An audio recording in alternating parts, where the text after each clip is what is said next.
How in the world did it happen in the most protected city in Nigeria, where you have all the intelligence agencies, and the foreigner was able to escape?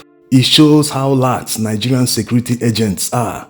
According to Premium Times, one of Binance executives being detained in Abuja for not cooperating with the Nigerian authorities has successfully escaped from detention. How was he able to do it? According to their source, because it is fasting season, the Ramadan, and Mr. Anjarwalla, being a Muslim, he asked to go to pray in a mosque, and he was allowed without adequate surveillance. From the mosque where he went to pray, he disappeared. A source from the Nigerian Immigration Service revealed that Mr. Anjarwalla fled Nigeria with a Kenyan passport. Meanwhile, a British passport was seized from him the first time they were detained when they landed in Nigeria to negotiate with the government. So it's not clear why he got that passport. He took his time to plan the operation and in a not so clandestine manner successfully escaped from Nigeria. This is a huge embarrassment to the Nigerian government. People they were trying to extort money from, extort in the sense that they want the court to fine them so that they will be forced to pay these fines or go to prison. And recently, the Economic and Financial Crimes Commission filed criminal charges on top of the ones they filed at the Magistrate Court. These criminal charges, they filed them at the Federal High Court, Abuja. All these charges are meant to force them to say, okay, we give up. How much do you want us to pay? Or this is how much we can pay, so that we can pay it and be going. But these guys at Binance are not ready. Like their CEO has said, they are not ready to pay any dime, whether it is in form of fines or to secure the release of their executives.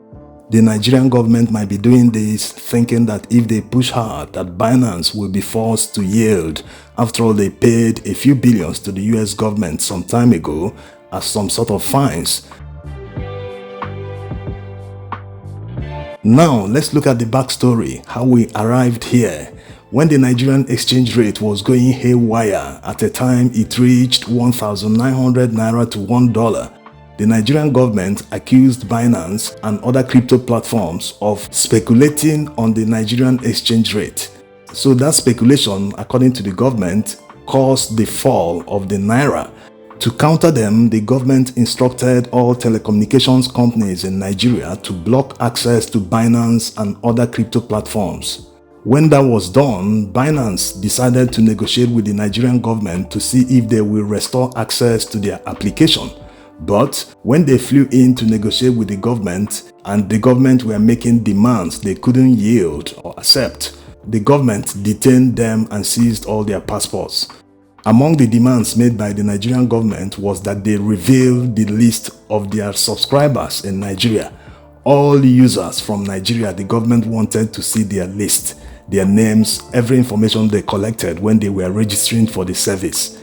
At the time, the government floated the idea of fining them up to $10 billion for speculating and fixing the exchange rate, that it is only the Nigerian Central Bank that is authorized by law to fix the exchange rate.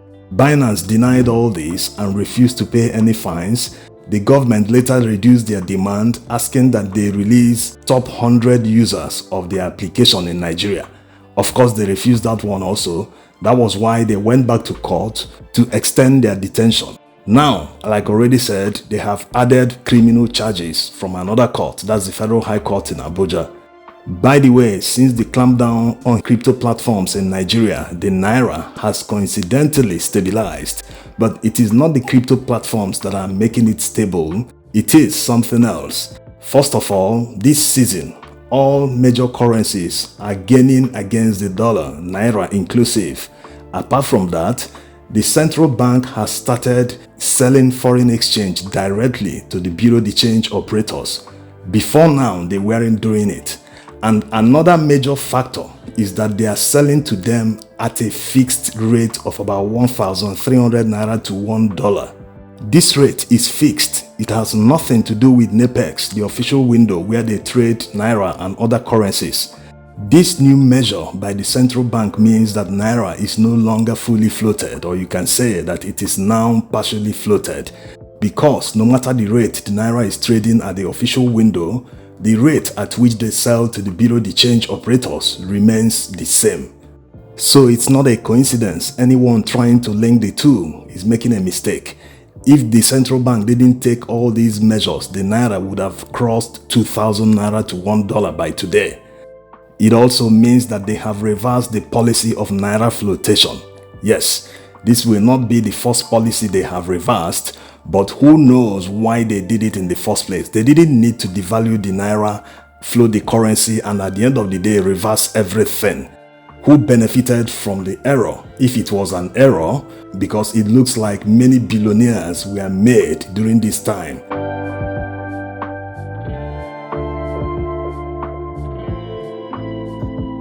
Now, the second policy reversal is the petrol subsidy removal. It has been completely reversed without a fanfare or announcement like the removal was done. Today, the Nigerian government is spending about 17 billion naira subsidizing petrol. Yes. Why are they doing it? Because if they sell without subsidy, Nigerians can no longer be able to buy petrol. Going by the current exchange rate and the fact that petrol is 100% imported, the landing cost is definitely more than 1,000 naira per liter. So the question arises, why did they do it in the first place? Why did they devalue the Naira and remove petrol subsidy? If they had continued with the petrol subsidy, petrol would have maintained the price per liter of 200 Naira up till this day. But instead, they devalued the Naira, removed petrol subsidy, and today Nigerian government is still spending money paying for subsidies, and Nigerians are equally spending more to buy the same petrol. So what is going on here?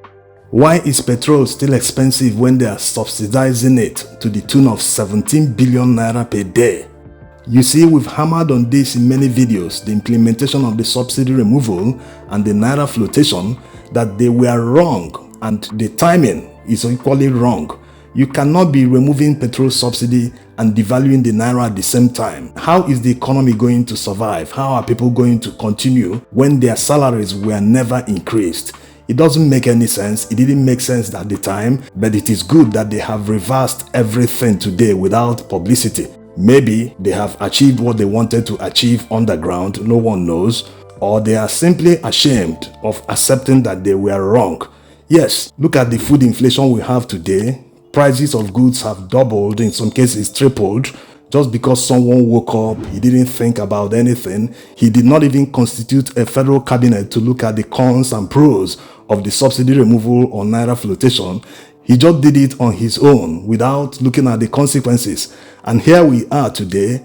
Nigerians have been plunged into deep hardship like never before in their lives. So the reversal is an acceptance that they are incompetent, they are learning on the job. Nigerian economy is the guinea pig they are playing with. So there is a rough ride coming ahead, because people that are playing with the economy at this level can do anything. They can harm your investments, they can harm anything you have. That's why a lot of companies left Nigeria. Many that are still here are making huge losses. Gigantic losses to the extent that they don't even know their future. They don't know if they will be in operation by next year or year end. So if they do not take all the right measures, all the right decisions, things will continue to fall apart. Thanks for watching.